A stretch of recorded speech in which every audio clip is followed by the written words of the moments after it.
Good evening, everyone, and welcome back to the channel. It is Monday, September 16th, 2024. The time now is 9:08 p.m. Eastern Time. We're continuing on the alien life forms and document from Blue Planet Project. This was a scientist that wrote down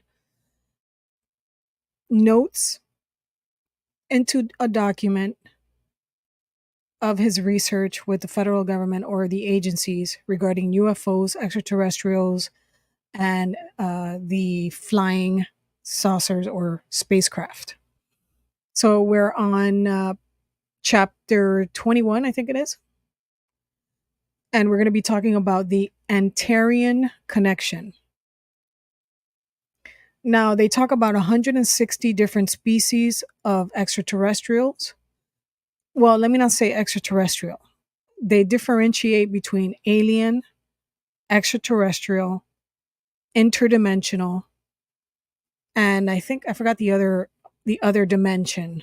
It's like a para dimension. Really strange. So we're gonna get into that tonight. We'll start off with time and UFOs. Hold on, let me just check something. Want to make sure the audio is coming in loud enough for you to hear. Hold on, let me just check something. Okay, it's working. We're good. Okay, so time and UFOs. Time is one of the most important aspects of the UFO experience. It plays a strange but significant role. Part of the answer may not lie in the stars, but in the clock ticking in front of you. The planet Earth exists in three dimensions. We can move in many directions within these dimensions. Space does not exist except when we make it exist. To us, the distance between atoms in our matter is so minute that it can only be calculated by or with hypothetical measurements. Yet if we lived on a atom and our size was relative to its size, the distance to the next atom would seem awesome. Now, if you think about that, just think about looking into a microscope and looking at little tiny creatures that are not visible to the naked eye. They're living in their own universe, and their universe is huge. And the same would apply looking into the universe. We could be those same creatures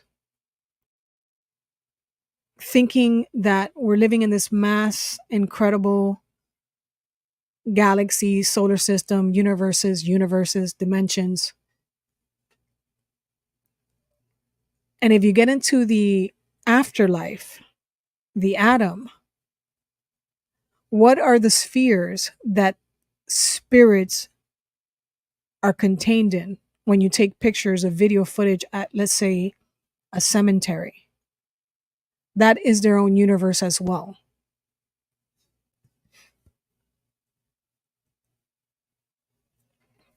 So it states it's relevant to its size, the distance to the next atom would be awesome. There is another Earth's man made measurement called time. Unlike the other three dimensions, time has us seemingly trapped. Time becomes very real to us, and it appears that we couldn't live without it. Yet time doesn't exist at all. This moment exists to us. Does this mean that the same moment is being shared by other planets in other galaxies?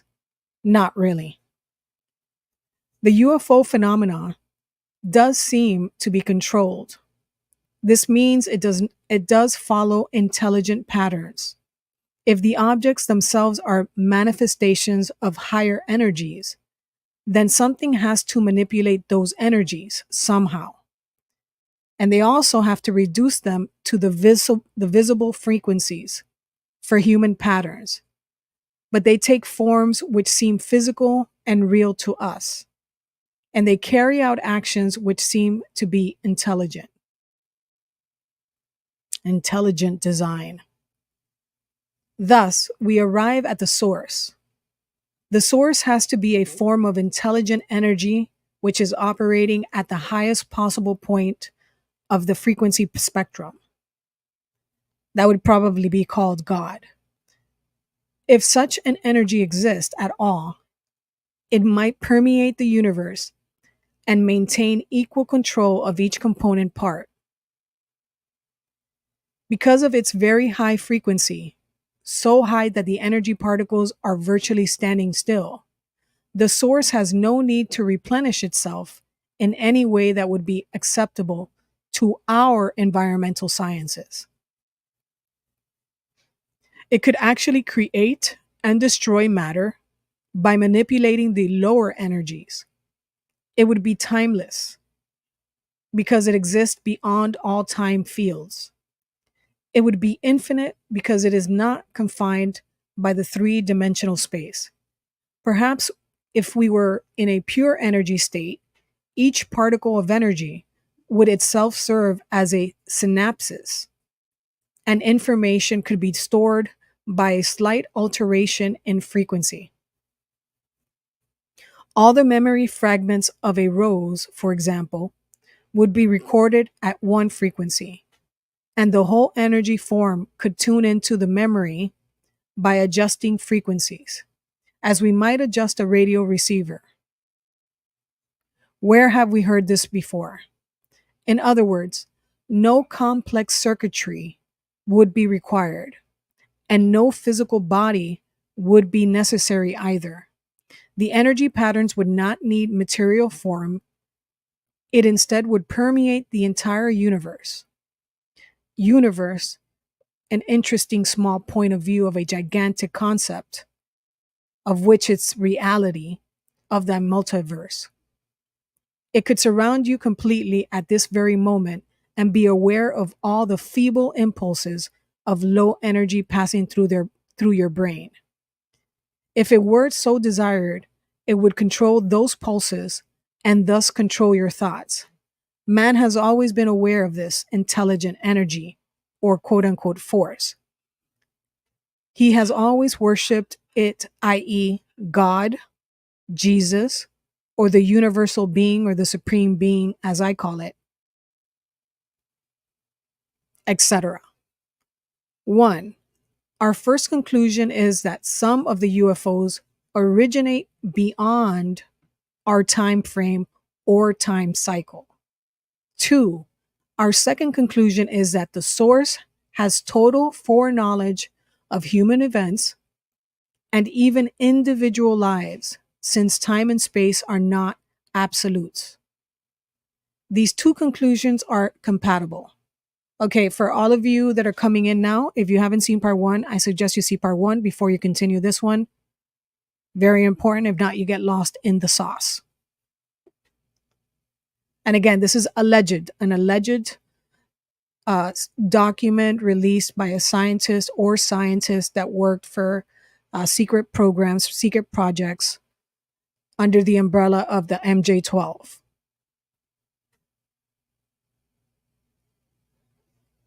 Okay, so the UFO phenomenon is frequently reflective.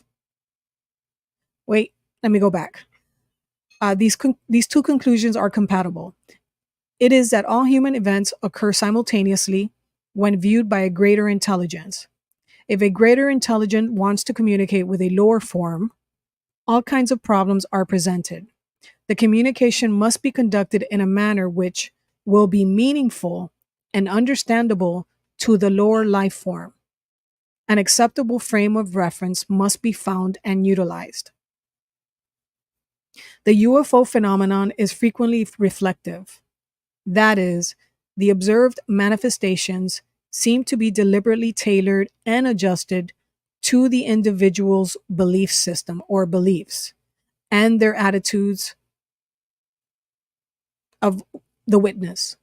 The contactees are given information which, in most cases, conforms to their beliefs. UFO researchers who concentrate on one particular aspect or theory find themselves inundated with seemingly reliable reports which tend to substantiate that theory. Soviet researchers' extensive experiences with this reflective factor led them to carry out a weird experiment which confirmed that a large part of the reported data is engineered and deliberately false. The witnesses are not the perpetrators, but merely the victims.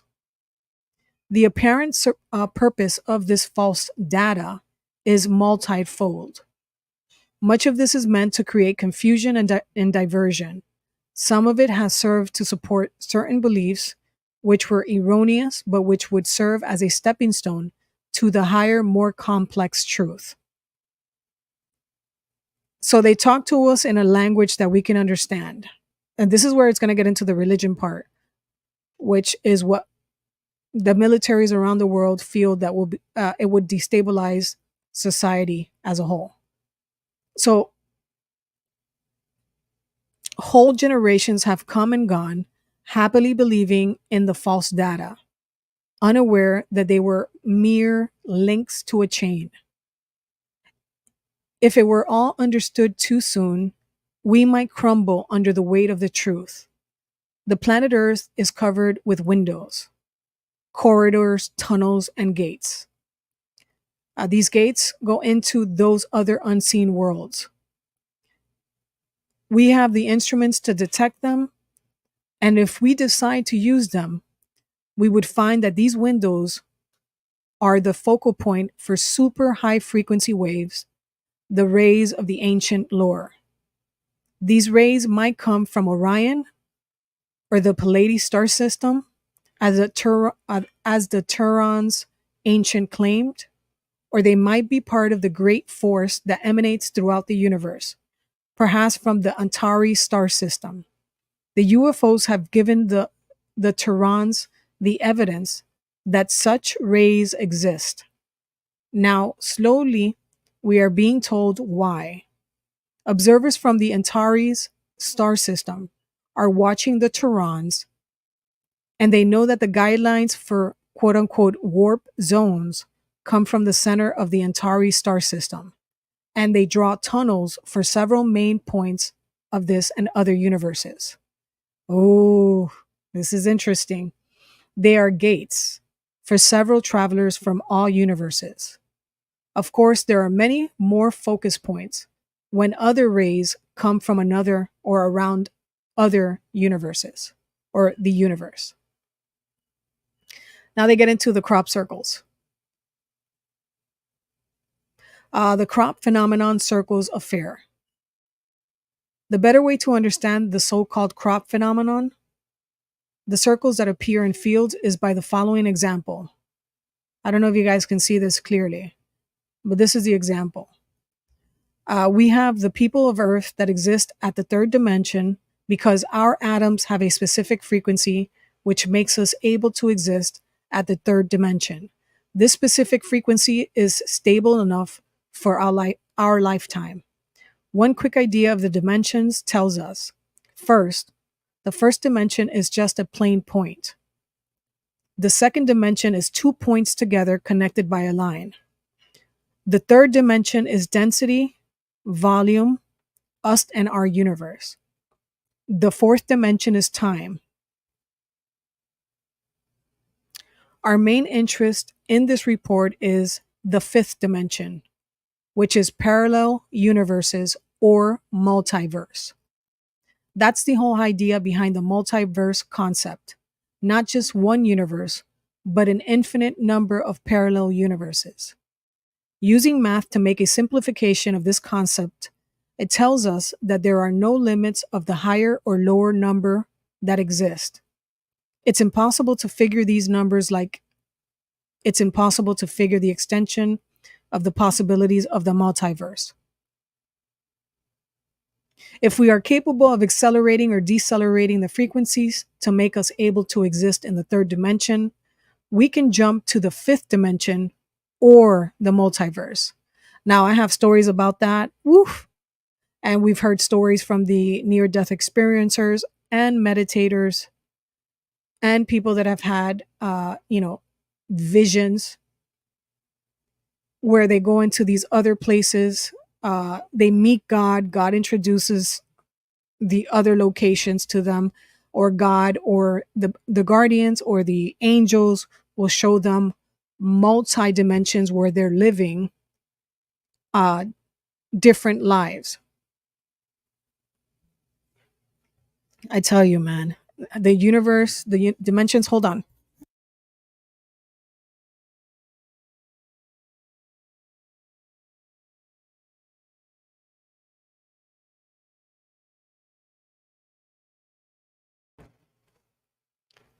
Okay, to understand the idea better, try to think that all this is just like listening to a radio set.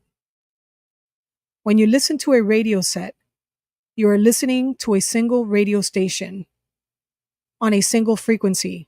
By changing to a different radio station, you have to change to a different frequency. This is accomplished by the frequency tuning dial on the front of the radio set. But because you're listening to a single radio station, one single frequency does not mean that the other stations on the other frequencies do not exist, right? Same thing with the other universes from the multiverse.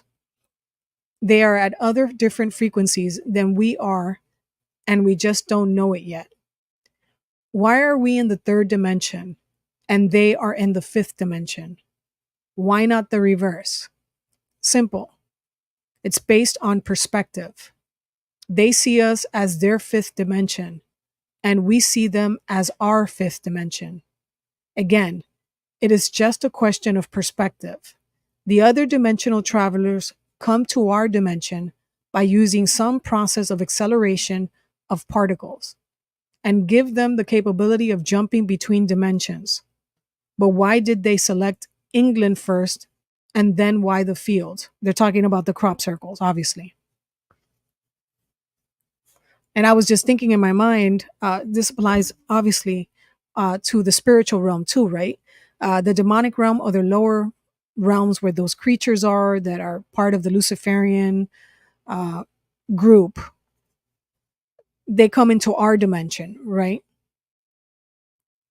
And then you have the angelic realm comes through into our dimension as well.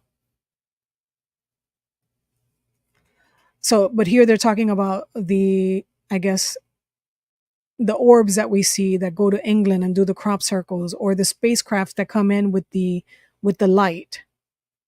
So the answer is England had a lot, or had, excuse me, the answer is England had all of the right conditions for one of several civilizations that exist in the multiverse to be able to contact us through crop circles.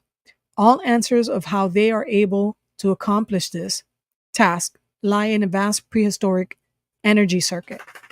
England has a complex web of energy running in it interlinks with Tilmal, the ancient graves and stone circles or henges, and all of the sites, henges, mounds, and stone circles were constructed in relation to the underground water linked with energy lines. This creates some sort of natural electromagnetic force field created by the water, combined with the presence of underground quartz deposits. Also, the lunar gravitational effects on the water, landmass, and buildup of the electrical magnetic charge from the quartz produces a periodic energy discharge. Dude, this is blowing my mind. The world is so amazing, and we're so amazing. It's blowing my mind. The energy belts give the necessary conditions for these other dimensional civilizations to be able to start experimenting with our universe and our planet. And then they show you, obviously, the sketch. They have started to send probes here in order to know more about our natural conditions or our universe and planet. The probes are limited to one specific semidome of energy, which is a circle in a field where they have scanned the energy bolt, other light frequency. So they're showing the human eye. Sorry guys. The human eye and then the dome. In the above sketch, our eyes wouldn't be able to see the probe at that moment because of our visual limitation of not being able to see the frequencies between the frequencies of infrared and ultraviolet. Of course, if you were able to detect the device using infrared or ultraviolet equipment, then you would be able to see it. The crop circles phenomenon didn't start now or even a few decades ago. It started centuries ago and just got more and more complex. Normally, you detect the proximity of the circle by ionization of the air near you, i.e., changes of temperature and or characteristics of sound produced by the acceleration of the particles when they are semi-stable at our reality.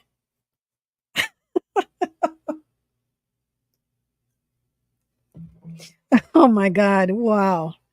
This is, you don't understand how many things are being confirmed, like solidly confirmed by this document. The crop circle phenomenon did, okay, so I read that already. They are now experimenting all over the planet, always looking for similar conditions to England to send messages, very particular messages, using domes, which are fluxes of particles from their particle accelerator device. And then this is, I guess, what the crop circles that they've done in the past. Very soon, they will be able to make a total materialization and real existence at our reality. Now they're going to talk about the Dolce base, and they're giving you some of the symbols that they've seen. The following material comes from people who know the Dolce underground base, exists. They are people who worked in the labs, abductees taken to the base, people who assisted in the construction, intelligence personnel, NSA, CIA, etc., and some specific UFO inner Earth researchers. This information is meant for those who are seriously interested in the Dolce base. For your own protection, be advised, use caution while investigating this complex. An ongoing investigation made by JB the Third, and then it has you can see the code. The Dolce base, this facility is a genetics lab and is connected to Los Alamos via tube shuttle. Part of the research is related to the genetic effects of radiation, which is mutation in human genetics. Its research also includes other intelligent species as well, alien biological life forms and entities. In the revised September 1950 edition of the effects of the atomic weapons, prepared for and in cooperation with the U.S. Department of Defense and the U.S. Atomic Energy Commission, under the direction of the Los Alamos Scientific Lab or Laboratory, we read about how complete underground placement of bases is desirable. On page 381, there are apparently no fundamental difficulties in construction and operating underground various types of important facilities. Such facilities may be placed in a suitable existing mine or a site that may be excavated for the purpose. Caught in the game. Centuries ago, surface people, some say the Illuminati, entered into a pact with the alien nation hidden within the earth. Now we've heard, I don't know if you've heard about the indigenous populations around the world, especially the Native Americans, when they talk about the ant people in the bottom of the earth.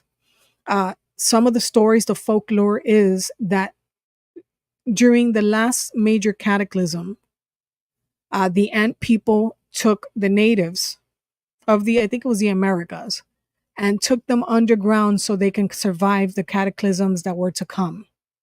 And that's how the populations of the Native Americans or the natives in the Americas survived. That's their folklore.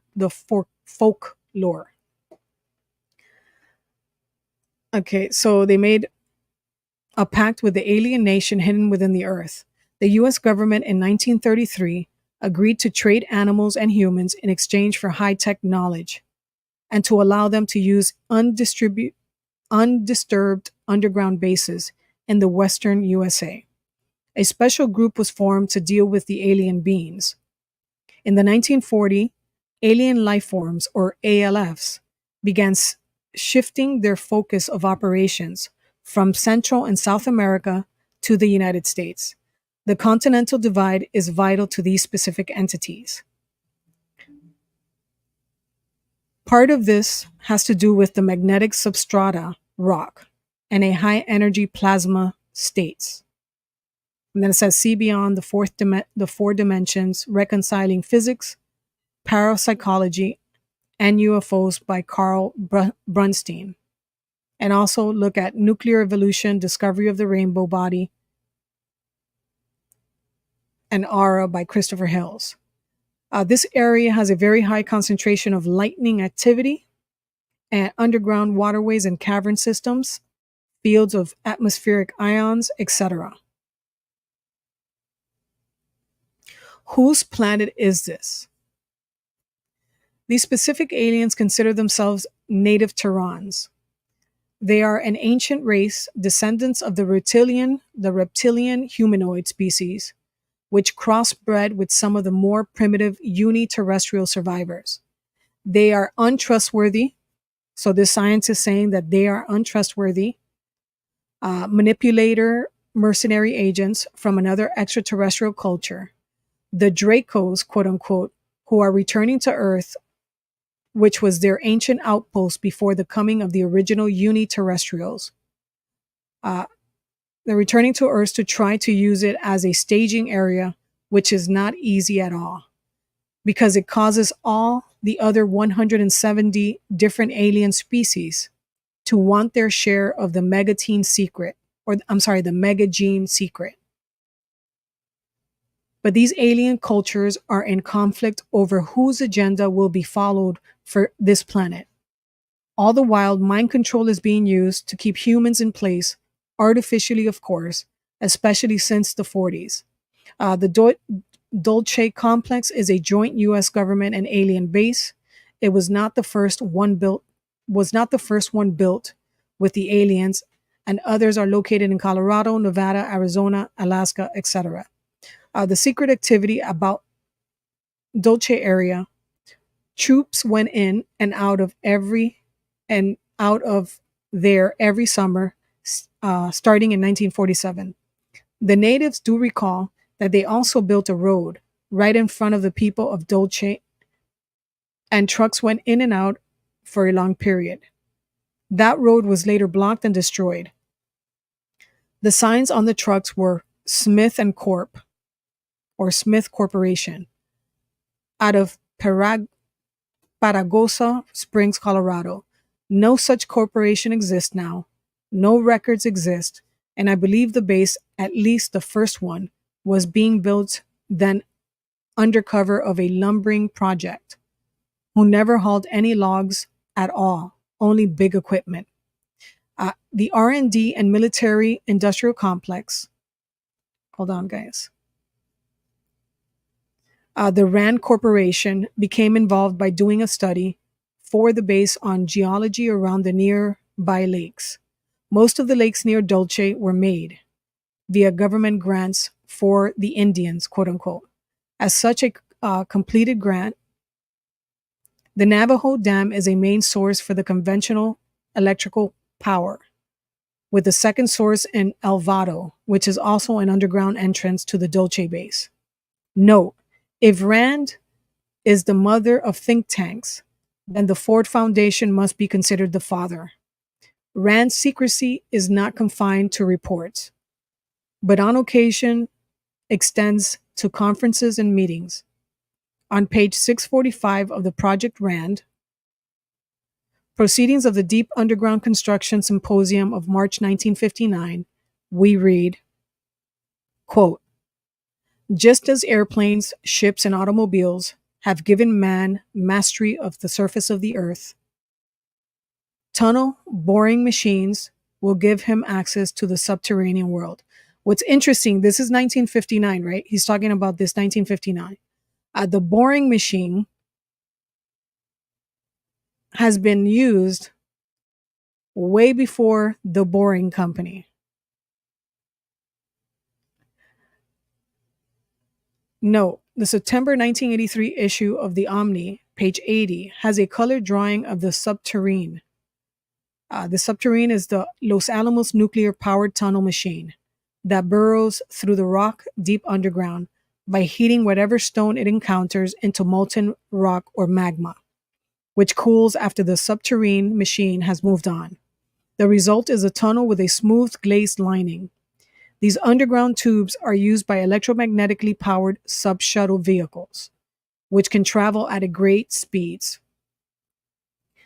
They connect the so-called quote-unquote hidden empire sub-city complexes.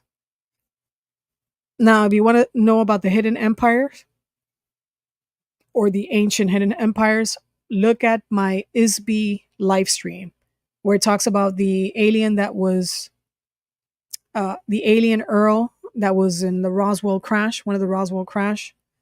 They talk about, or that alien ISB talks about the ancient empire that was here hundreds of thousands of years ago that were controlling the earth.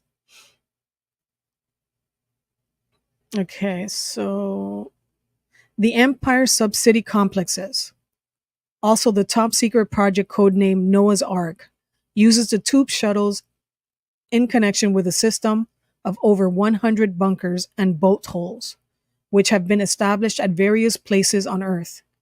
They built the same type of subterranean tunnels at the ultra top secret Moon and Mars bases as well.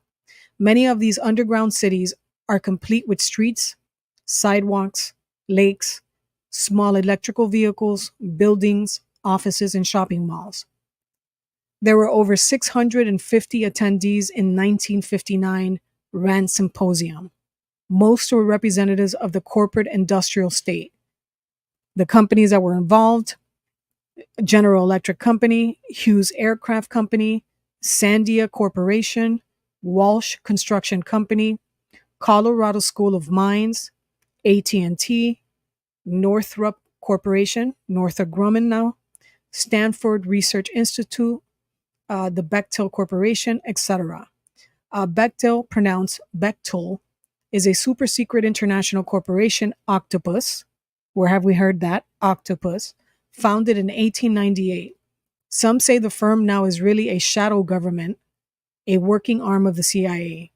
It is the largest construction and engineering outfit in the United States, the world, and some say beyond.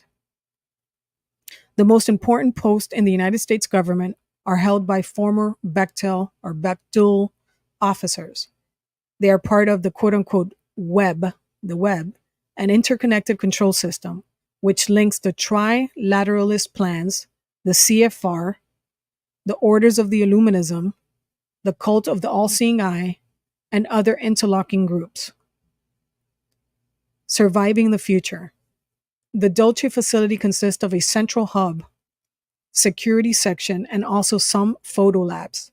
The deeper you go, the stronger the security.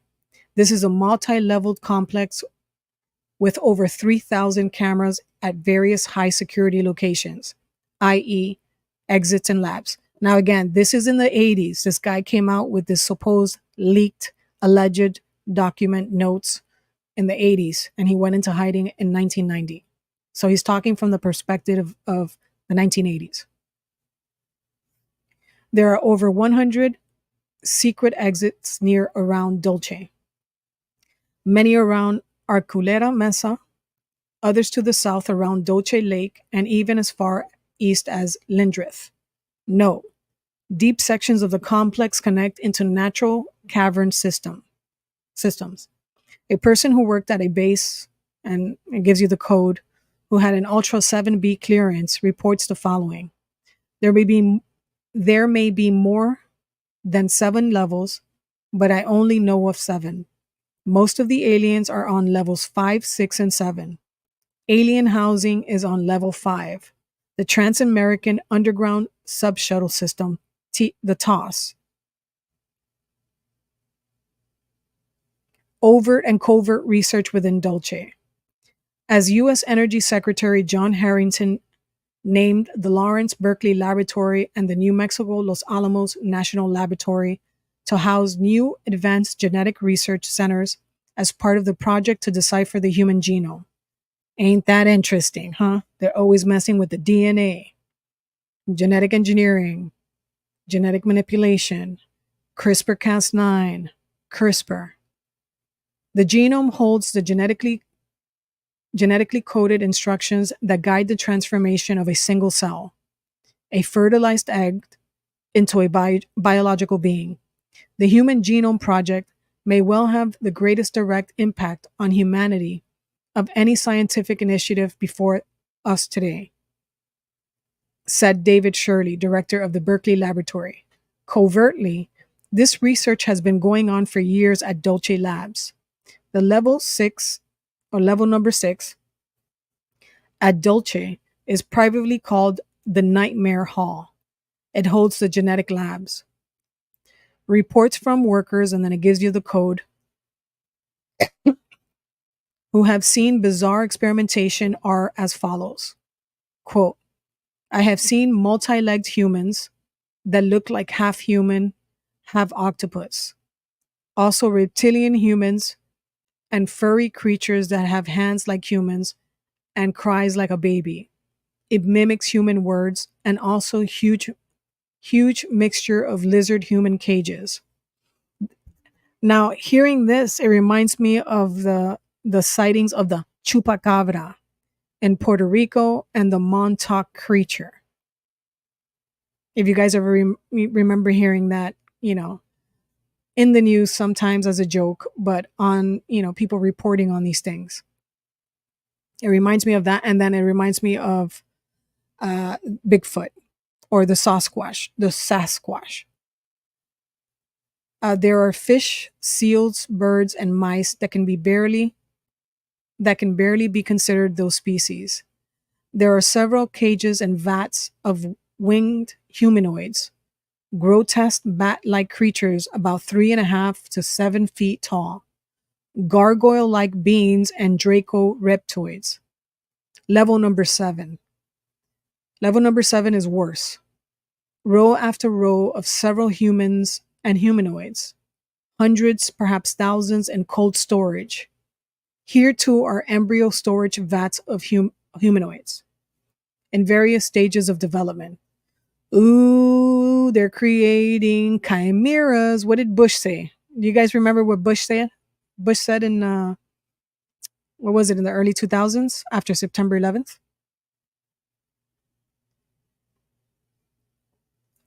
We don't want any alien human hybrids. Remember that speech? And here they've been working on it since 1959.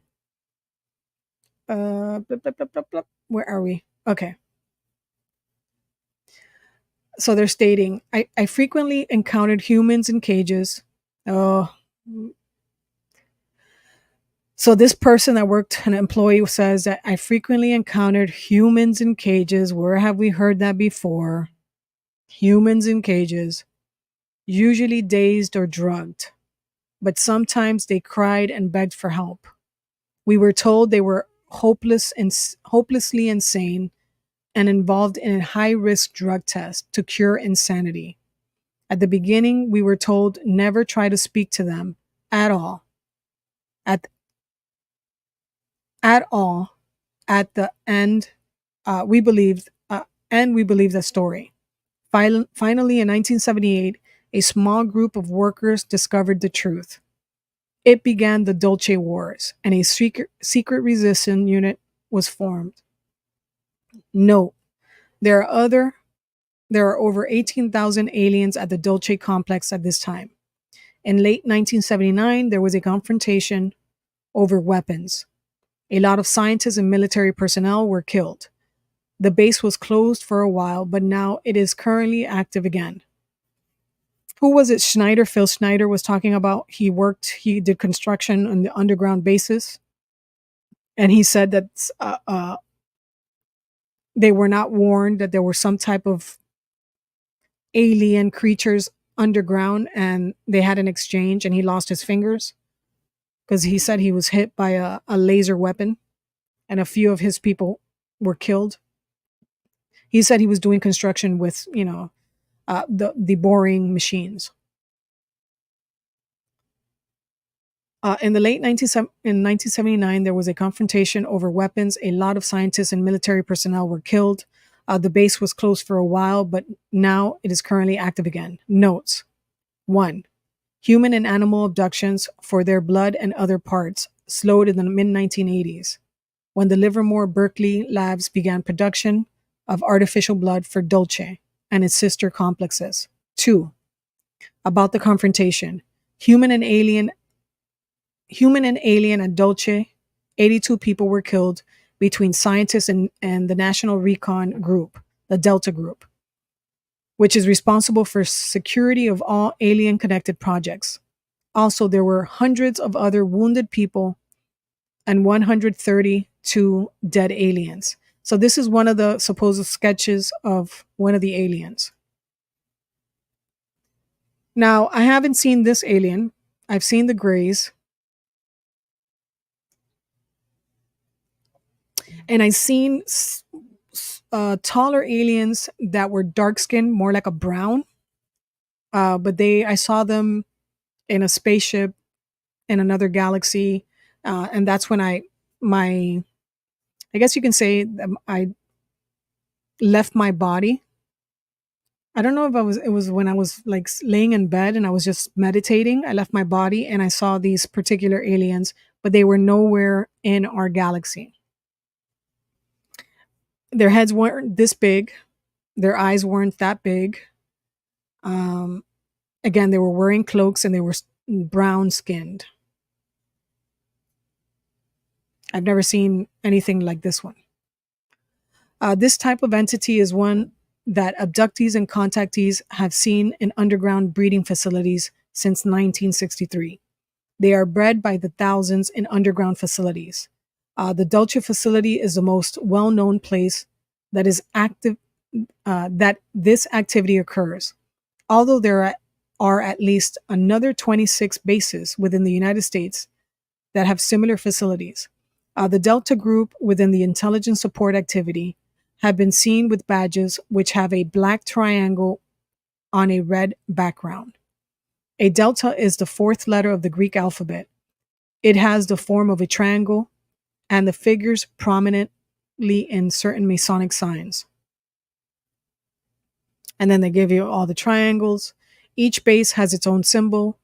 The Dulce base symbol is a triangle with the Greek letter T for Tau within it, and then the symbol is inverted, so the triangle points down.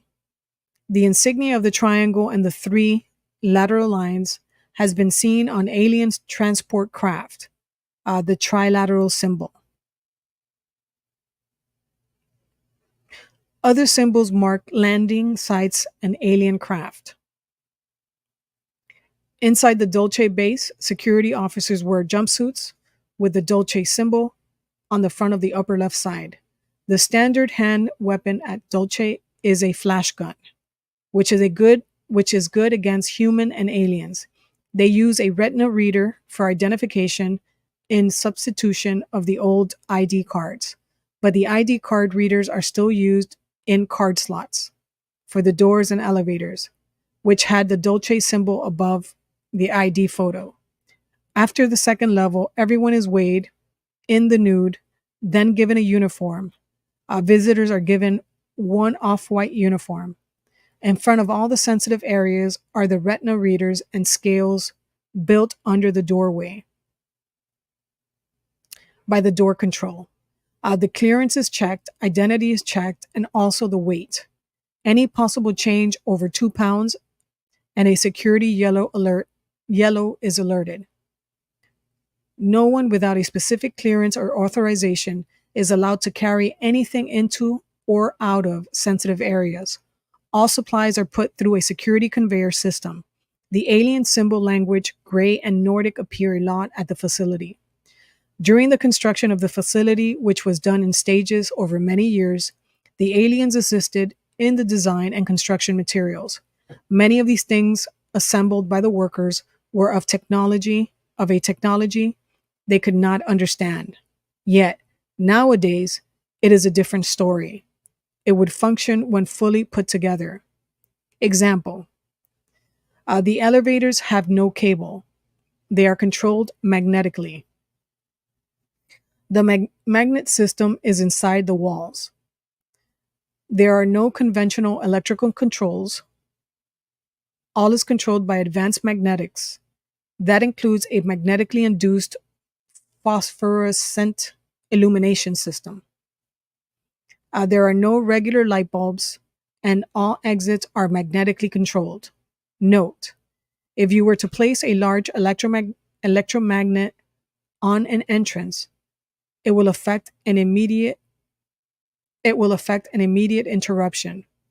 They will have to come and reset the system and blow away your head if they catch you. Of course, they kill people. The town of Dulce. The area around Dulce has had a high number of reported animal mutilations. The government and the aliens use the animals for environmental tests, psychological warfare on the people, etc. The aliens also wanted a large amount of organic material for genetic research, nutritional, and other reasons. In the book, ETs and UFOs, they need us. I said they need us, not eat us, but some do eat us, supposedly. They need us, we don't need them, was an original idea of one title, but not my personal choice, by Virgil Posty Armstrong. He reports how his friends Bob and Sharon stopped for the night in Dulce and went out to dinner. They overheard some local residents openly and voicefully discussing extraterrestrial abductions of the townspeople for the purpose of experimentation.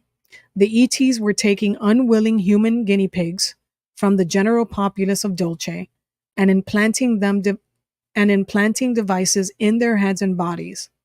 The townspeople were frightened and angry, but didn't feel they had any recourse since the ETs had our government's knowledge and approval.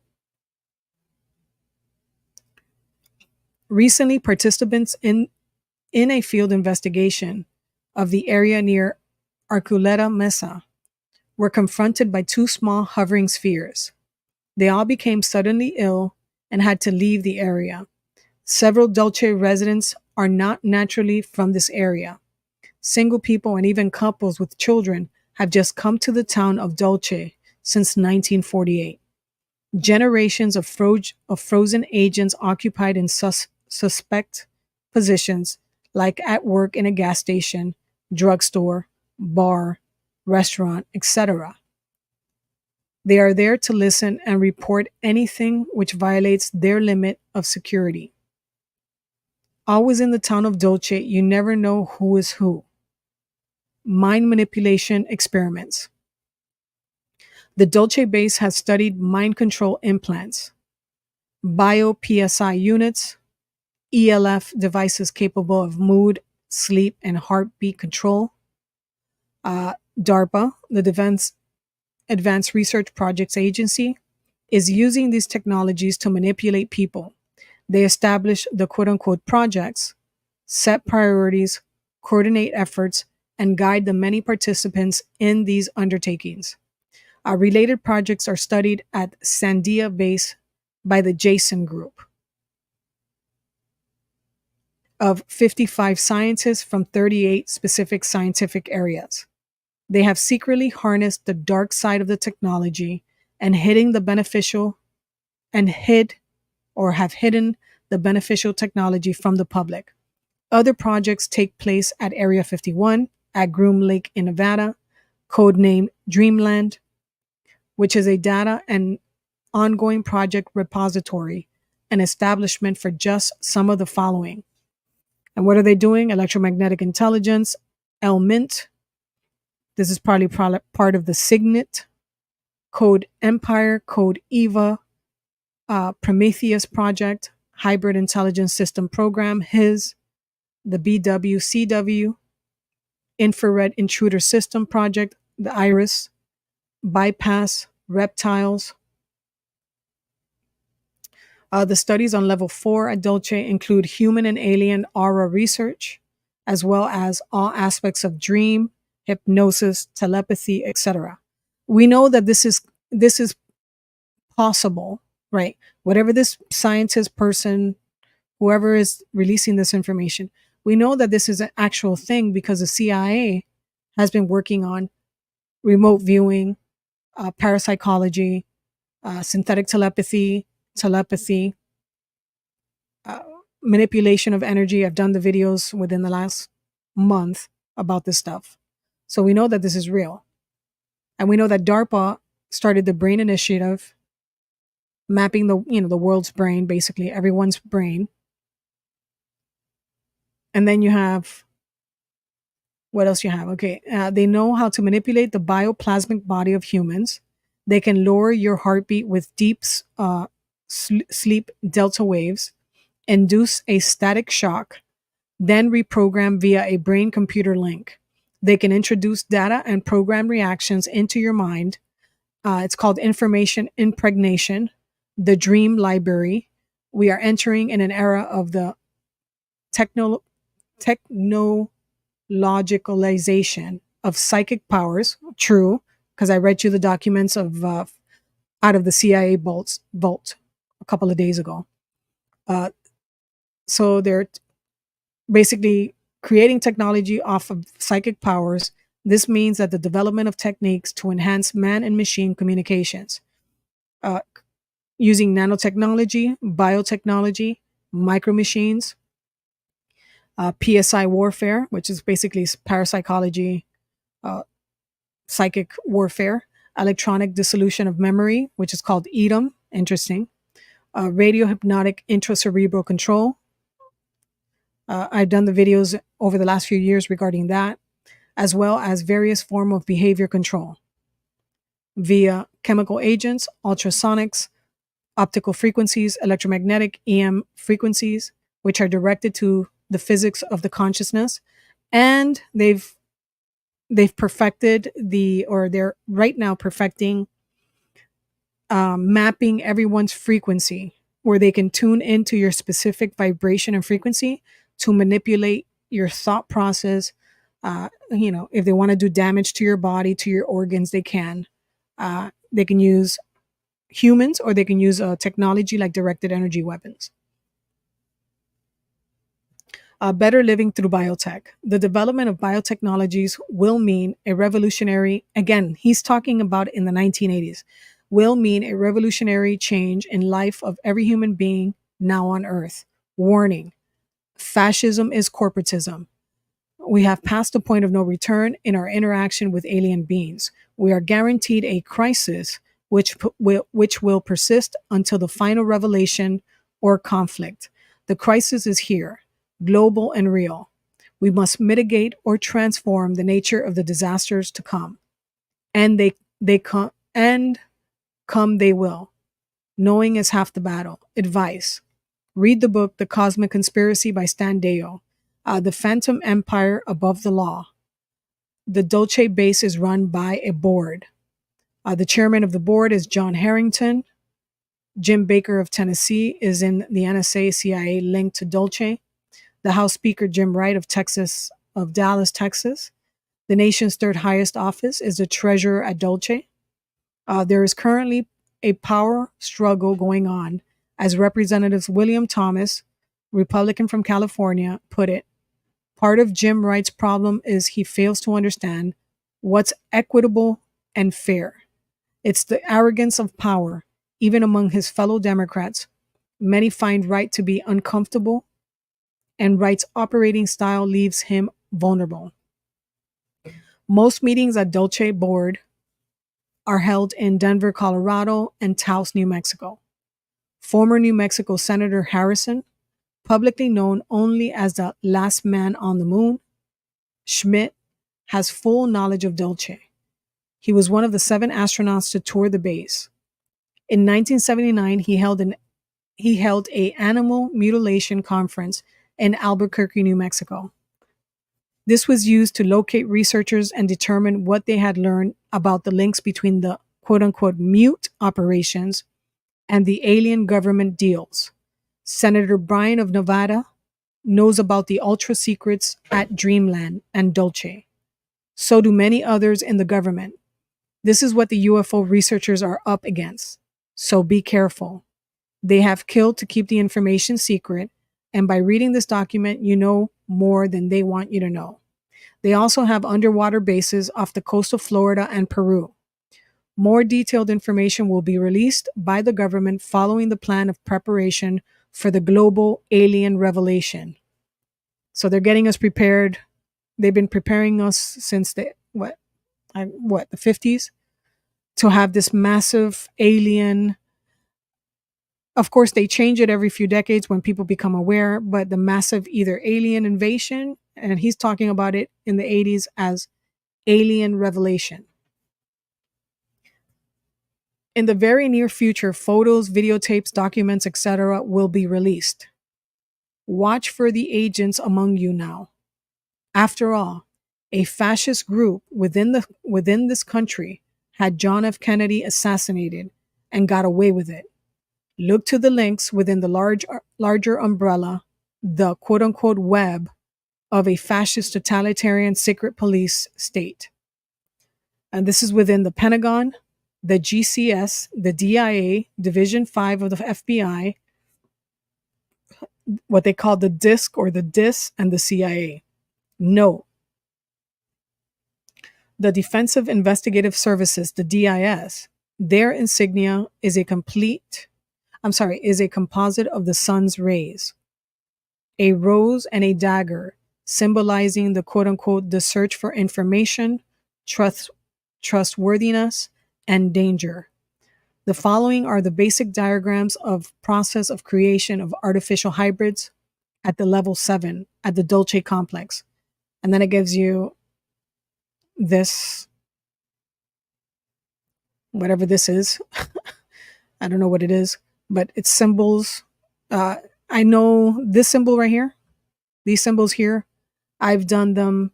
I did these symbols many, many years ago.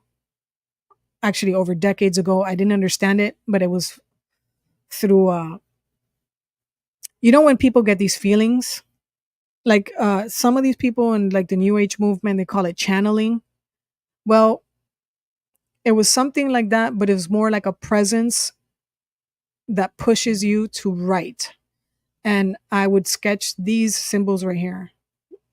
These right here. I don't know about these over here, and then I would write things that I didn't understand.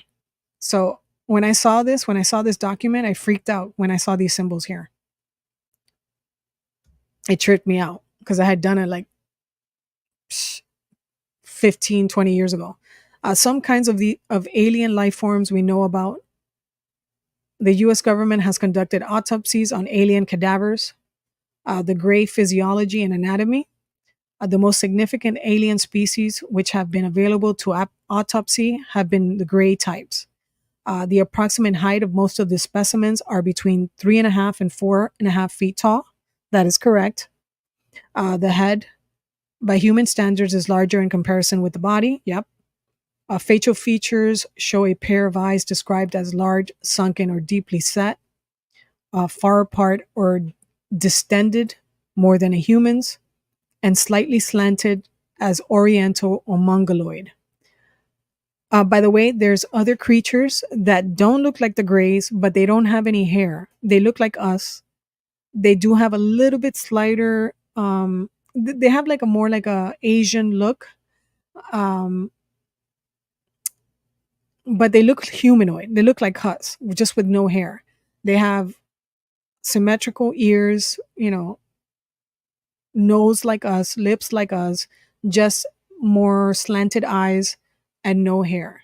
And they always have, I've seen them or I've sketched them.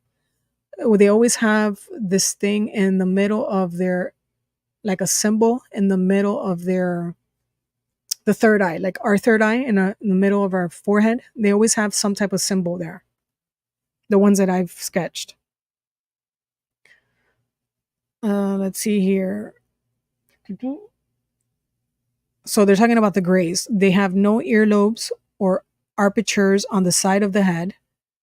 uh, were visible. The nose is vague. One or two small holes have been identified as nostrils. The mouth area is described as a small slit or fissure. In some cases, there is no mouth at all. It appears not to function as a means for communication or for uh, alimentation. Of course, they communicate telepathically. The neck area is described as being thin and in some cases not being visible at all because of the tightly knit garment. Most observers describe these humanoids as being hairless. Some of the bodies recovered have a slight hair patch on top of the head. Others appear with what appears to be like a silver skull cap. There were no breathing attachments or communication devices. This suggests telepathy with higher intelligence.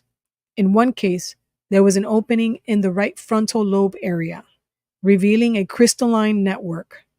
This network implies the development of some sort of third brain. We also found a spherical object, which was more or less 1 centimeter in size and was linked with a crystalline network.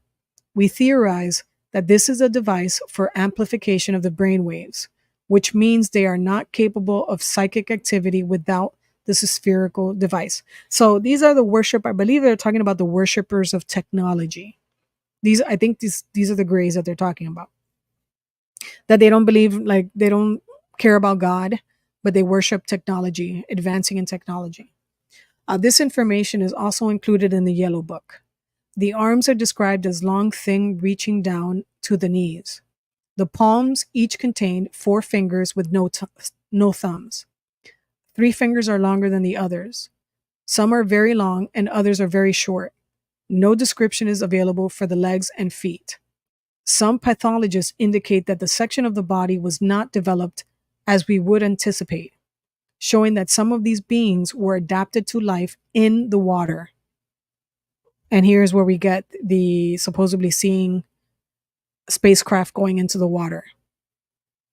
And many have claimed there's underwater bases. According to most observers, the skin is gray. Some claim it's beige, tan, or pinkish gray. No other reproductive organs or capabilities were discovered, no phallus or womb. This suggests cloning is the current reproduction method, which has been mentioned in other sources. The humanoids appear to be a mold sharing identical racial and biological characteristics. There is no blood as we know it, but there is a fluid which is grayish in color. The uniterrestrial, this is where they're getting into the different races.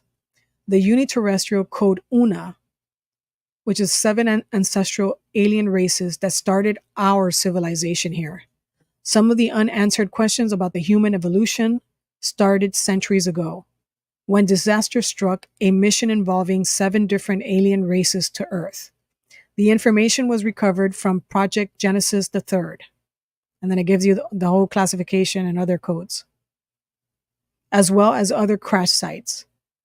So where the Earth is the melting pot of the solar system and probably the galaxy. The white race, or what they call the Altar or the Altair, were put up in the northern regions. The Earth is called the Terra, right? The black race or the Kizan or the Cal-Alt were put in the southern region. Is that Africa or is that South America? It looks like South America. Let me see. Wait, black race was put. I would assume it's probably Africa. The yellow race, which obviously they're talking about Asians, were called the Tutakai Tikopai. They were put obviously somewhere in Asia.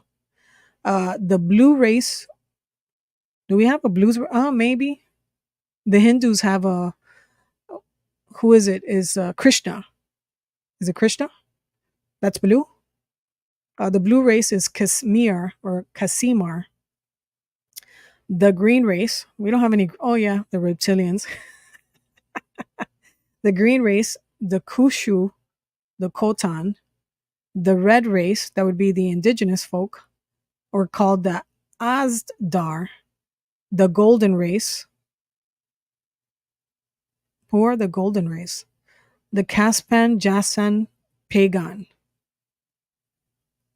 Who are the golden race, huh? Anthropological description of each race of aliens. The white race, the Altar. Relative range of absolute visual magnitude. Carbon humanoid life form. A kingdom animal. Ooh, okay. The phylum Vertebrata OBS. The class Mammalia. Hominid biped. The order, the primata or the primata. The family Hominidae. No subfamily, the genus species Homo alter. The black race, binary, relative range of absolute visual magnitude, carbon humanoid life form, kingdom, the animal, the phylum Vertebrata, class Mammalia, order Primata, family Hominidae, subfamily Qualtazzoid, the genus species Homo kazan out. The yellow race, the Tutakai, basically the same thing, animal, vertebrate, mammalia, primata, which is basically the races, the common races that we have on Earth, except for the blue race. But they're the same class, primata, mammalia, and they have a subfamily, Mermanus, Casimarzoid, a genus species Homo casimar. And then they have the green race, which we've never really seen them. Some people talk about the reptilians or the Dracos as being the green ones. Then you have the red race, same thing, Mammalia, animal kingdom, Vertebrata, Homo Asdar. And then they have the golden race, which I've never seen any golden people. The mission and skills and assignments, Altair and Caspan, the council and organization. They talk about the environmental. Okay, so this is what they do. The Alta council and organization. The Tutakai are engineers. They deal in engineering. The Kushui are geology and speleology. The Asdars are environmental projects. The Kashmirs or the Casimars are oceanography. And then the Kazan are construction. The mission, genetic research and colonization of the third planet, the Terra of the star of Sol, our sun, of the Milky Way galaxy in Iranda Baha'i.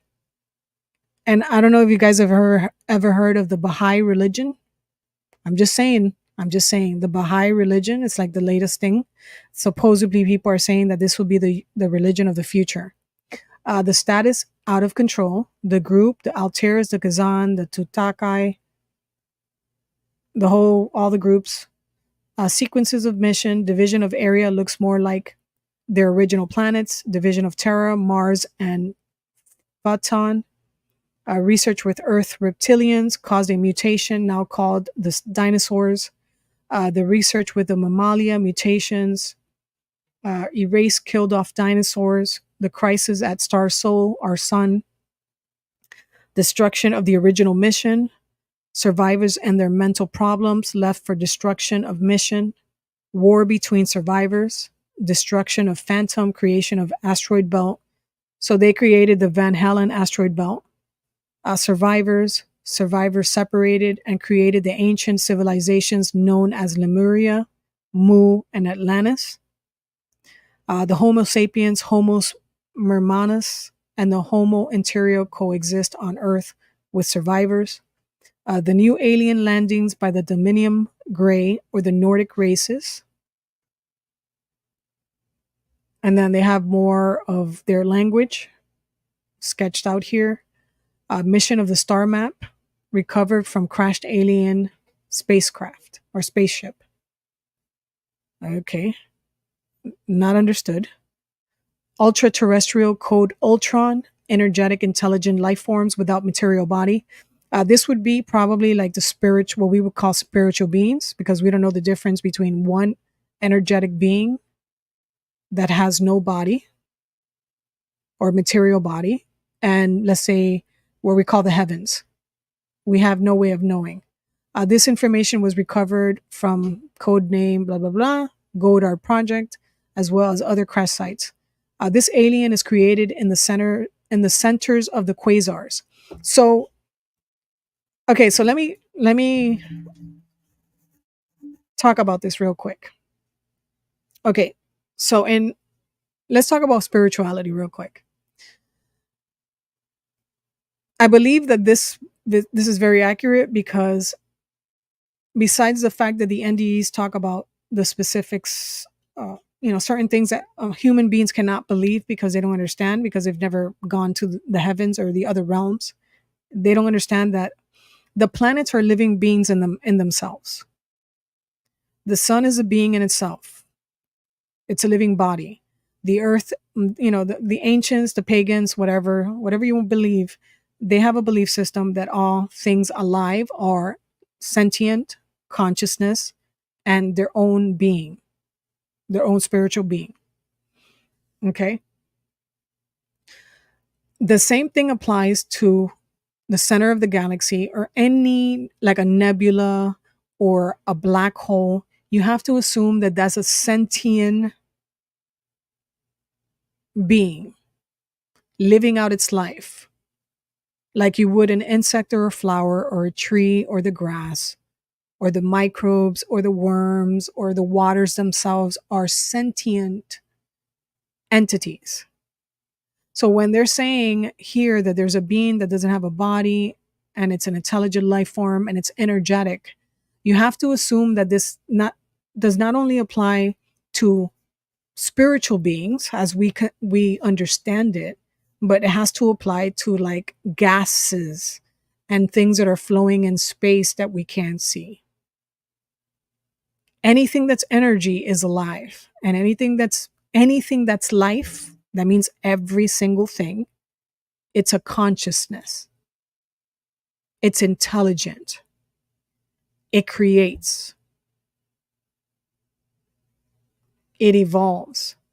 It expands. And in people that are practitioners of religions, and let's get into the occult religions or the pagan religions, or like Santeria, or like voodoo, or like Ifa, Palo Mayombe, or the Qing, the I Ching, or the Qi in Asia, and all these other pagan religions.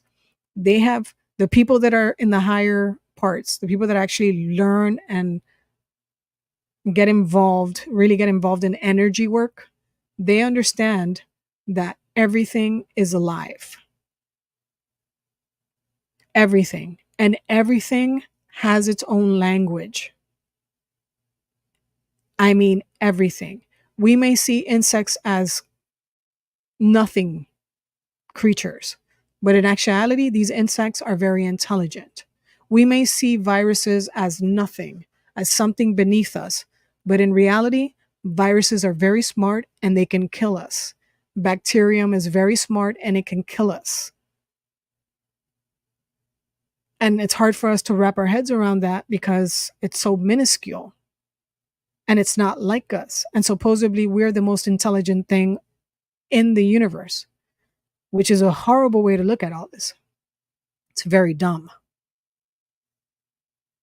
It's a very dumb thing to think about, or a dumb way to think about life, period.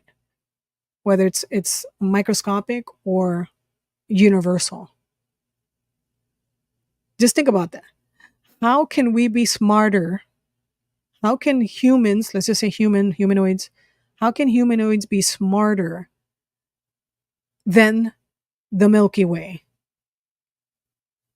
I know it's a hard thing to think about, but how can humans be smarter than the Milky Way? How are you smarter than the sun? If the sun gives you life and gives energy to your crops inside the sphere, How can you be smarter than the sphere that provides for you? Just think about this for a second. This is how arrogant we are.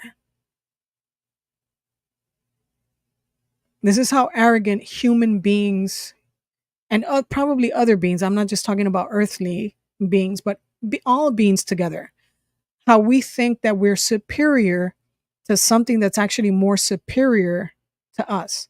Because at any moment, the planet, she, or whatever it is, Earth, Mother Earth, can destroy every single last one of us with one movement, one massive earthquake, one massive tsunami.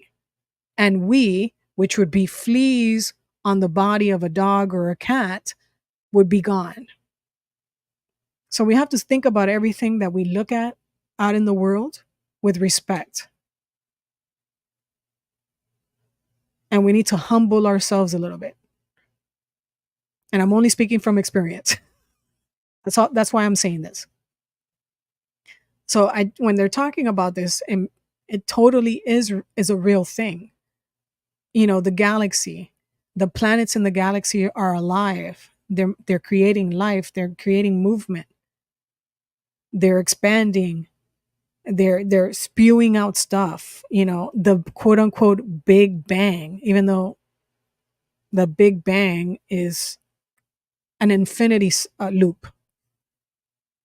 There's been millions and millions and millions and millions and millions upon millions and millions of Big Bangs. A never ending thing. Kind of like there is, you know, when people have relations and there's a Big Bang every time they have a relation. It's a continuous thing. So the ultra-terrestrial code Ultron, energetic intelligent life forms without material body. This information was recovered from the code Godar project as well as other crash sites. This alien is created in the centers of the quasars, a type of sensitive energy living in the center of the pure energy, and is a component more stable than the material Solioa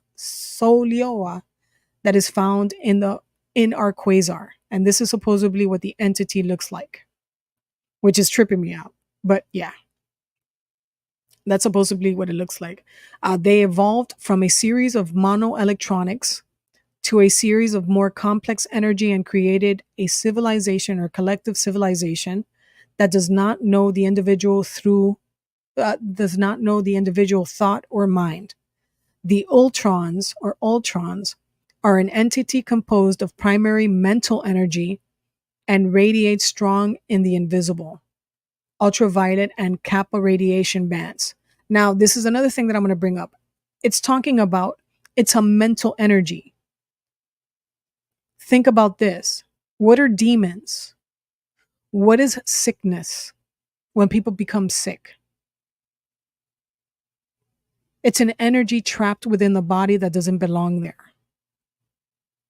It's an entity because it eats you up. It destroys you. It lives off you. It becomes a parasite. And that's an energy because remember, we're atoms, particles vibrating in and out of space.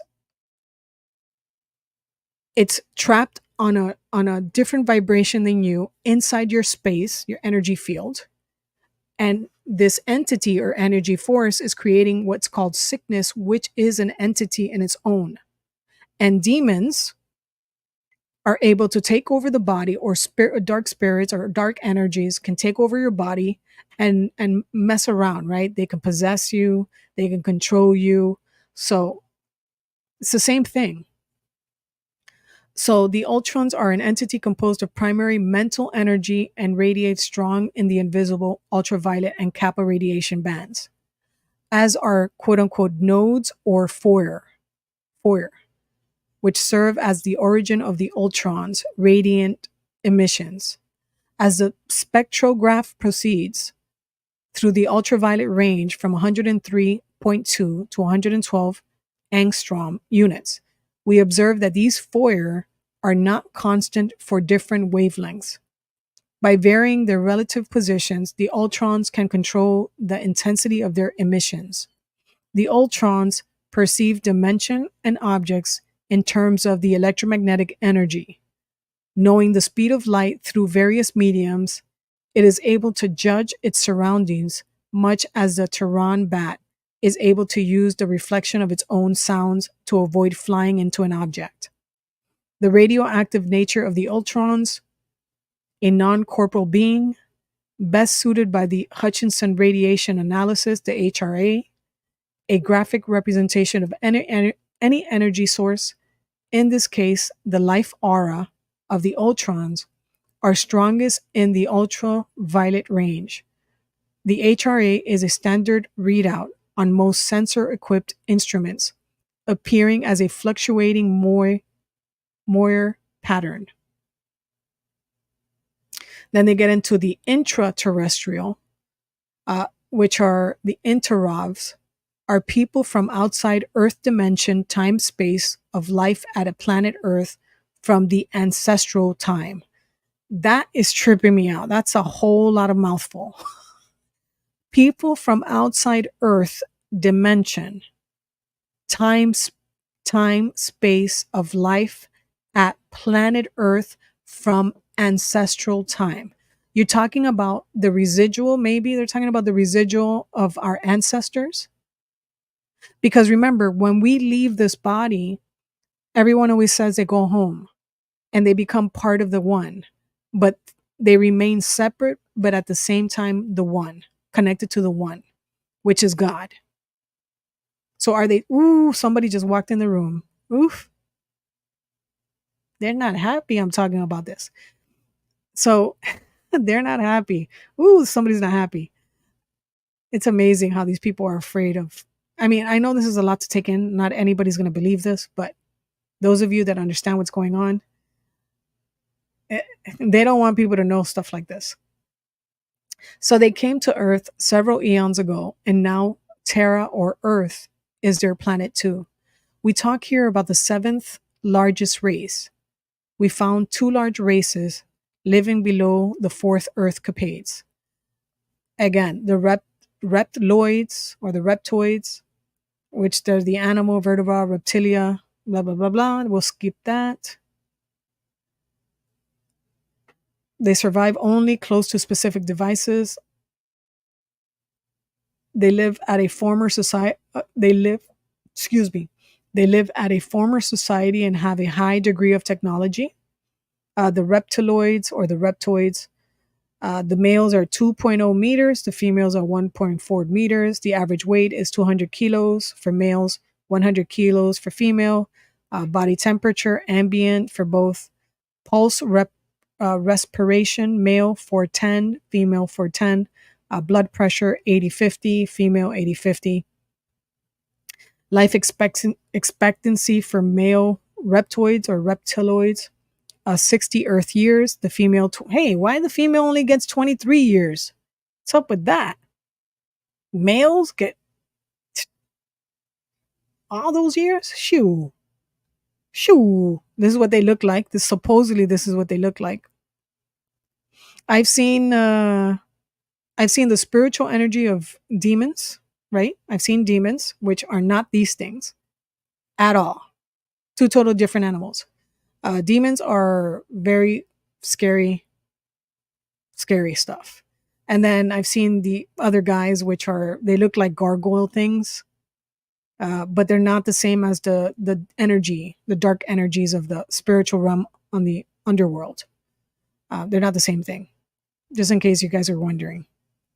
I've never seen anything like this guy. I've never seen anything like this, but that's kind of creepy. It looks like something out of a movie. You know what this looks like? The Thing. Remember that? The movie, The Thing? The aquatic creature that was in the jungles of whatever. That's what this looks. And I'm not trying to diss, it's kind of scary. I'm not trying to diss this entity here. I'm not trying to diss you. Maybe you're monitoring me. I'm sorry, guys. I'm playing around. But I'm just saying. I'm not trying to diss anybody. You just look like the Thing. Cold-blooded like all the reptiles, the reptiloid is found to flourish in warm tropical climate, normally artificial at the big caves, with imperfect respiration, providing just enough oxygen to supply tissues and maintain the processing of food and combustion. Their temperature can be raised only a few degrees above the ambient. The reproductive system is oviniparous, whatever, with eggs hatching in the oviduct prior to birth. The underdeveloped reptiloid for faster activities, physical activities. The cerebellus results in a slowness and simpler city of movement. The reptiloid eye is composed of thousands of microscopic facets, each facet with its own independent protective lid. The eye is almost never closed entirely during waking hours. Rather, a section of the organ is shut down in conjunction. Damn, man, this is so much detail. My head is hurting. In conjunction with the dominant light source. No, the reptiloids or the reptoids survived, quote unquote, hidden. They survive hidden inside the earth at Big Cave underground. Ooh, you better not go into any of those caves, folks. Better not go into any of those caves. You know, like the movies. I'm not trying to say anything about these creatures. I'm just saying it's kind of scary because you don't know. News clippings. Los Angeles Times, Thursday, July 21st, 1988. Newsmakers. It's a Hulk. Christopher Davis, 17, swears the creature that attacked him while he was changing a tire in the middle of the night in Scape or Swamp near Browntown, South Carolina, was 7 feet tall and had red eyes and 3 fingers on each hand. Then Tom and Mary Way reported that their car had been chewed up at the same location. Was it a lizard man? This was the Los Angeles Times. Was it a lizard man, as the locals are calling him, or just a red fox or a muddy drunk? What? Tearing up your car? Come on, man. Like the chupacabra in Puerto Rico. The theory of state biologist Matt Knox, who has been called in to help investigate the sightings. Sheriff Liston Truesdale said he has been swamped with phone calls from people claiming to have seen the slimy critter, and these are reputable people. The run with the television crews and observers hoping to catch a glimpse of the lizard man, and a Colombian news station is offering $1 million reward of his capture. The Los Angeles Examiner, Herald Examiner, July 21st, 1988. It's a lizard man. Same thing. They're talking about the 7-foot lizard man that's creeping out the town in South Carolina. The sheriff has been hearing a lot about the lizard man, 7 feet tall with red eyes and 3 fingers on each hand. And then he says, oh, it's, muddy drunk and the red eye. Let me tell you something. And I've said this before in previous videos when I was talking about the ghost stories. So many years ago, I took a trip. I was helping a friend move to New York City. And I took a trip in one of those big, U-Haul trucks through, all the way through Florida, going through the Carolinas. And it was nightfall by the time we got out of Florida. And we were going to, I don't recall if it was South Carolina or North Carolina, but we were going through the 95. I think it was 95 that I took. And it hit around midnight. When it hit midnight and I was on the road, I was driving. And I've told this story, and every time I tell it, it's like I can see myself still, like if I was there. I was riding, and I'm riding regular 50 miles, 60 something miles an hour, because I was in a huge U-Haul. And I start seeing these dead people coming out of the woods onto the highway. I see the first dead person, and I knew that they were dead people because I see dead people. Like the movie Sixth Sense. So I knew that there were dead people, but I've never, okay, so the way I see dead people like I would see a person, right? So if a spirit shows up, they don't show up to me and like how white people see them in the movies. They show up like regular people, like they're dead. They show up, you see them as how you would if they were still alive. But this was my first time seeing dead people, how the movies explain how the movies show them. The hue, that weird glow thing that they do. And I see this girl coming out of the woods on the highway. I want to, it was where the Civil War took place because we're stupid. Americans are dumb. The governments of America are dumb. I just got to say that. You guys are idiots. Okay, you're always disrupting land that has been sacrificed with human lives and, animal life and, tragic events, and you always build shit on top of it that shouldn't be there. Anyways, I just had to say that. So I'm driving down and I see this girl come out of the woods, right? And she's glowing. It's that weird hue, glow blue, whatever spirit thing look. And she's walking out and she's dressed in the attire of the time with her hair curled, with like pony, not a pony, but like her hair pinned, like how they used to pin it back then in the, what was it, like 1800s, whatever, 1700s, wherever it was. And she comes out and then I see a little boy. He looked like Tom Sawyer, like like how you see the books with the jumper, except it was pants. It was like a long, it wasn't shorts, it was pants. He comes out right after her. And I was like, oh shit. Because, you used to seeing them like at your home, or if you like, like an apartment, if you're living in an apartment, you see the dead people come in or they try to talk to you, but not on the street, not on the highway. Never seen that before. I've seen spirits like outside my building, but that's it. So then I'm driving and the boy comes out and he stands next to her. And they both were looking at me. And I can see them half a mile away already. Like I'm coming and I see these things coming out. And it was midnight. And the thing is, I think it came out right at midnight. And then I see him and I see her. And then I see a bunch of other adults coming out of the woods.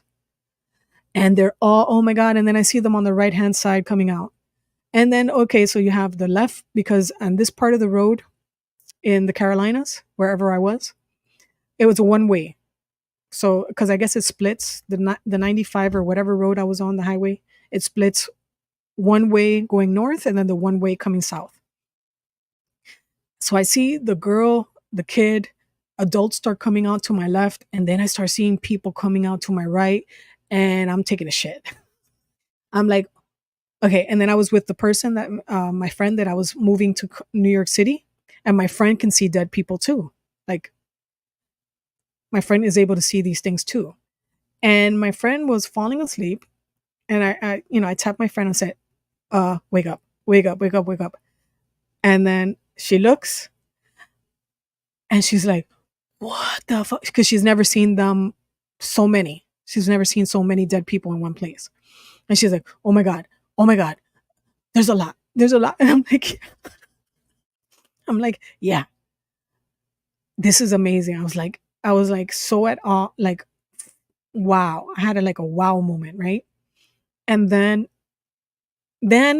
it got scary, because then you got more people coming out of the woods, and then some of them were not just looking, they began to come at us, come at the car, at the U-Haul. And they began, so many spirits just came rushing into, like, as we were going, came rushing into the U-Haul. And then, oh my God, the spirits were going in and out, through the window, in and out, passing in front. I couldn't see the road. That's how many spirits were literally covering my vision to the road.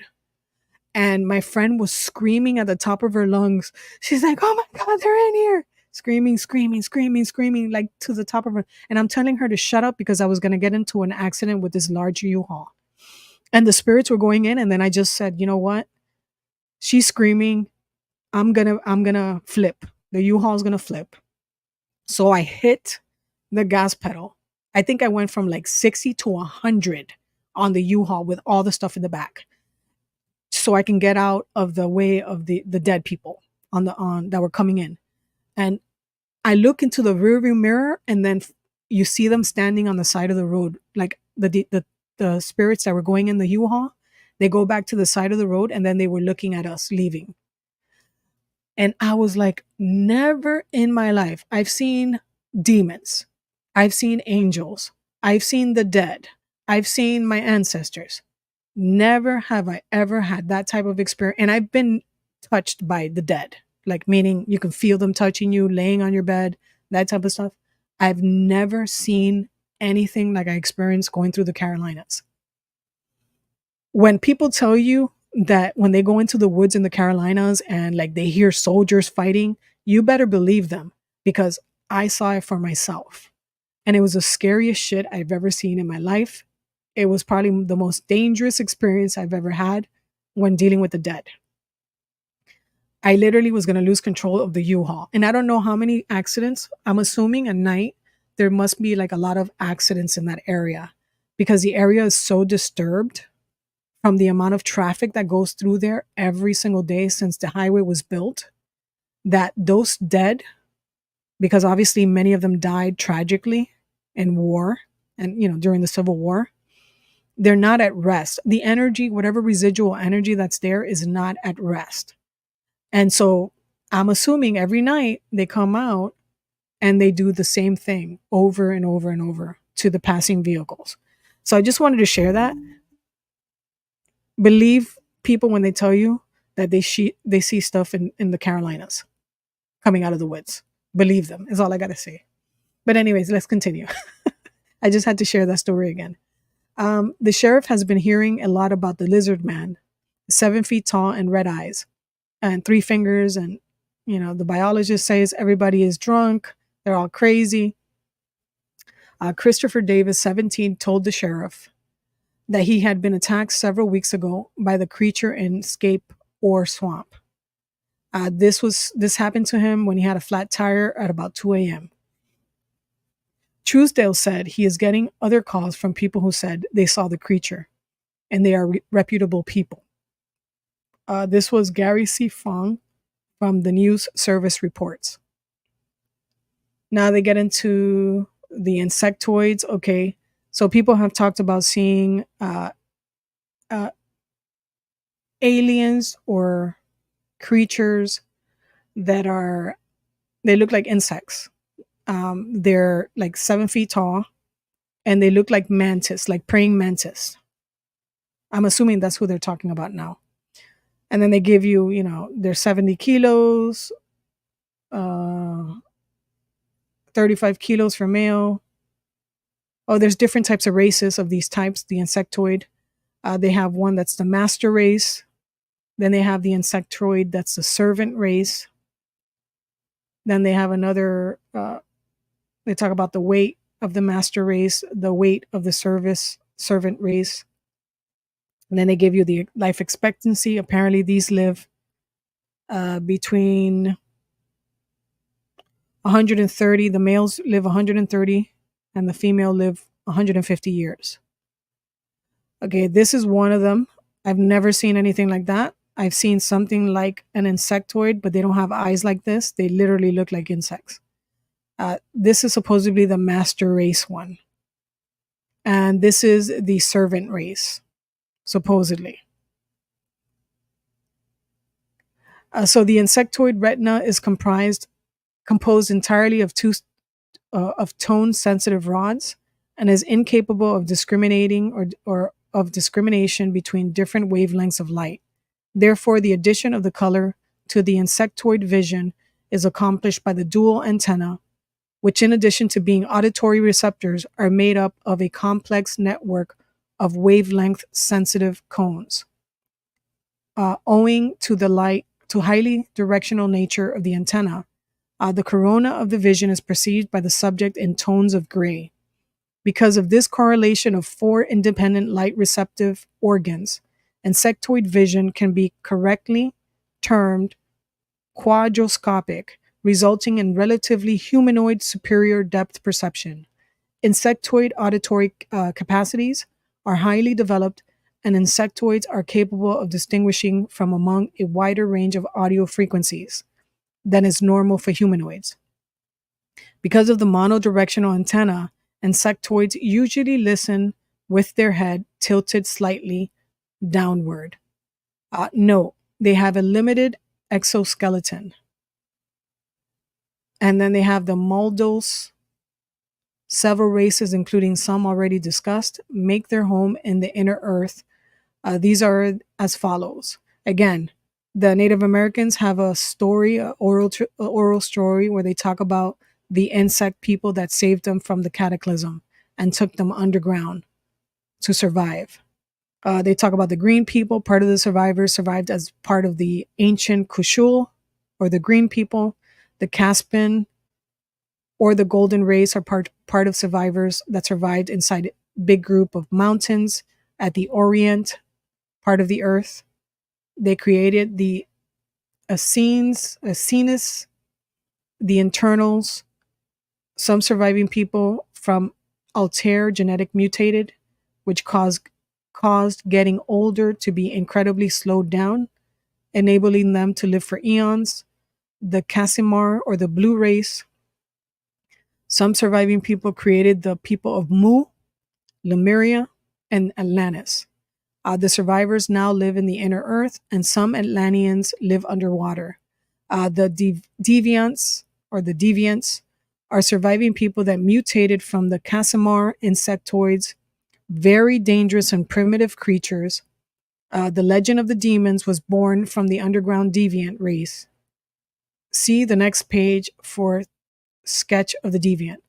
Well, if they're demons, let me tell you, demons are nasty. They're evil, and they're scary.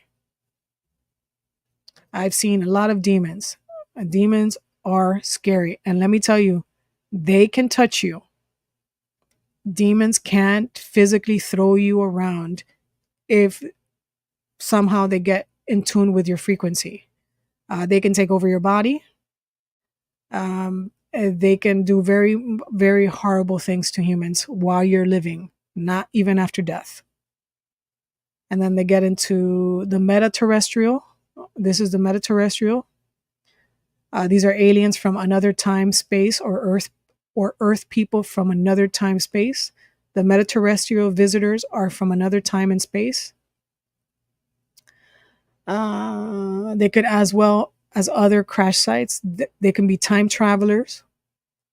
Their files, or our files, take only the Sesani race, a crossbreeding between humans from Earth and the extraterrestrials from Zeta Reticuli, from one of our possible futures.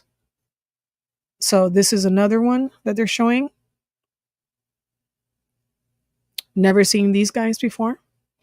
Of course, it is possible that there could be other races of meta-terrestrial. We just don't have enough data yet about it. No, you found an example of the Sesani race. While watching the Steven Spielberg movies, The Close Encounters of the Third Kind, look for the special version. It's better. Paraterrestrials, code Paramus. These are aliens from multi-universe. The paraterrestrial come from several different parallel universes from the multi-universe. When they accelerate or decelerate the frequency of the vibration of their atom structure, they are able to exist as our third dimension. This information was recorded or recovered from the code name, as well as other crash sites. We can't tell much about these beings because we don't have enough data about it yet. One, the name of this creature is almost impossible to repeat or even write. We call this intelligent creature XZ. They look like one single amoeba or jelly. The XZ creature. And then they have the Mook. Let me tell you something about another experience that I had. Okay, so several years ago, I did a video on it as well. I was meditating, I believe. I think I was meditating, and I left my body. Oh no. Okay. I've had so many of these experiences; it trips me out. Okay, so this was quite a few years ago. I was in front of my computer, laying in my bed, watching. I was getting ready to watch a movie. I think I was watching a movie or watching a series of movies, and from 1 minute to the next, from 1 second to the next, I was looking at the screen, and all of a sudden, I left, like, my body. And I was looking at the screen, and then all of a sudden I started going like at a speed of light, bouncing off aluminum particles that were in the air. Okay. This is what I remember happening to me. My spirit was bouncing off aluminum particles, and then it was going at, at the speed of light. And then I arrived what I believe to be a military base in Antarctica. I went into the military base somehow, and I arrived in this room where there was a soldier injecting something into a creature. And I saw that there was a lot of creatures, different types of creatures in this location. I don't know where the location was, just that it was in the Antarctica and in a military base. And one of the creatures kind of looked like a blob, like this. But it has some type of form, but it was like gelatin. And I remember standing behind the soldier and saying, "Oh crap, I'm not supposed to be here. I'm not supposed to be here." And I remember telling myself, "How do I get out of this location? How do I get out of this location?" And then I arrived back at my body. But I remember seeing the soldier injecting something into a creature, and I knew that it was a creature because I saw it. They had it on you know how like the dental, it was kind of like how when you go to the dentist, the dentist chair, how it's set, how it looks, that it looks like almost like a barbershop chair, but not. It was kind of like that. And this creature was tied up, and they were injecting it with something. So when I saw this, it reminded me of that creature, except it had a face. It wasn't just a blob. It had an actual face. So I just wanted to bring that up. And then they have something that's called the mook, a very small 1.3. It looks like a cartoon character. 1.3 meters and hungry creature with long arms and 3 fingers, wearing funny clothes.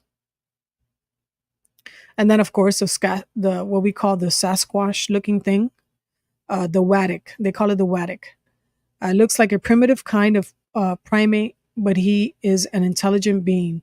Normally, he never wears clothes. This fact makes strong the idea some people believe that the Waddick is some kind of primitive missing link. We can continue talking about the paraterrestrial, but it's not logical because we don't have necessary quantity of data for making good research. This is because we talked only about the X2, the Mook, and the Waddick, just for literal illustration of matter. Then they get into the grays and the different types of grays, the extraterrestrial EBEs. They're from the third dimension or from outside Earth. This information was recovered by blank as well as other crash sites. The extraterrestrial wrongly designated the ALFs, alien life forms. I said that because all other 5 types of ALFs, also all 6 types of aliens are ALFs. We have around 160 different species at our biosphere from several points in the universe.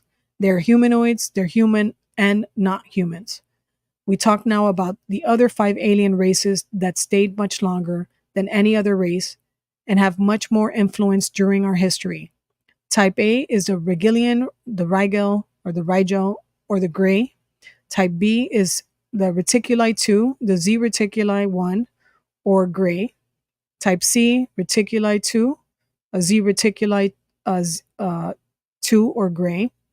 Then you have type D, the Orion, the Palladians, or the Pallades, or the Nordic. And then you have type E, Bernard Star, or Orange. The first EBE is the name of the designation given to the live extraterrestrial alien captured at the 1947 Roswell, New Mexico crash. He died in captivity. Note, O.H. Krill was a joke. O.H., so he's saying that what John Lear stated is a joke. John Lear and other friends from personal purposes, nobody knows why Lear denies the Krill existence. Okay, so it's not a joke. Krill or Krill or Krill or CRLL, pronounced Krill or Krill, was the hostage that was left with us at the first Holloman landing as pledge that the aliens would carry out their part of the basic agreement reached during that meeting. Krill gave us the foundation of the Yellow Book, which was completed by the alien guest at a later day. Krill became sick and was nursed by Dr. G. Mendoza, who became the expert on alien biology, exobiology. His information was disseminated under the pseudonym O. H. Krill or Krill. Krill became the Regalian ambassador to the United States. There have been rumors of Krill's death. We don't know if they are true or not. All right. So that's enough for tonight. Tomorrow we'll get into some more. Oh, let me see. Tomorrow we'll get into some more of this document. What is this? This is, I guess this is their, is this the solar system where they come from? Main lines, alternative lines, Eridani, Alpha Massive, I go. Yeah, I think it is. Taken from crystal storage device inside a crashed alien. Okay, so this is supposedly locations in space, in the universe, whatever, in Zeta Reticuli, that this map, I guess it's a map that was taken from one of the crashed alien spaceships. Taken from the crystal storage device inside a crashed alien spaceship. So we'll get into this tomorrow. There's still another 100 and something more pages in the second part of this document, where it starts getting into, let me see if I have it over here, where it's called the Pulsar Project. And there's so many projects hidden within so many projects that I never heard of these projects' names, which I'm going to start looking into them individually. It's crazy. So this one talks about the species. Oh, okay. The second part of this blue project talks about the aliens' pharmaceutical or their medicine, and how aliens use medicine for humans. Like they have a specific medicine or pharmacology for human beings. They talk about the aliens' psychic abilities, the alien craft engines, their propulsion systems, and then what aliens are servants, what are the master races, I guess. They talk about the MK Ultra project and how we got information from, I guess, aliens. They get into the alien languages, the philosophy of the government on aliens. They talk about the Roswell crash, and what else? Oh, and then they give you like sketches and equations on the alien pharmaceutical products or what they use on humans. So we'll get into that tomorrow.